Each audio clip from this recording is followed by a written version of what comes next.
একজন কৃষক ও এক বাঘের ৩ মিনিটের গল্প বাংলায়। একদিনের কথা, এক গ্রামের প্রান্তে একজন কৃষক খেতে কাজ করছিল।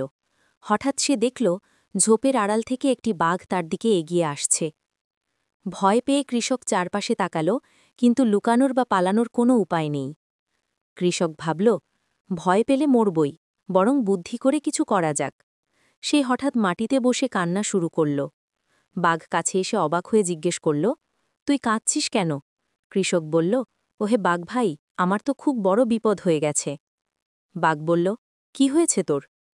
কৃষক উত্তর দিল, রাজার আদেশ, আমি একটা বাঘ ধরে নিয়ে না গেলে আমাকে ফাঁসি দেওয়া হবে। বাঘ হতভম্ব।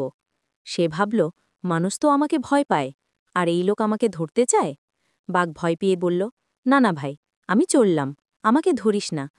বলে বাঘ ছুটে পালাল। কৃষক হাসতে হাসতে আবার কাজে নেমে পড়ল।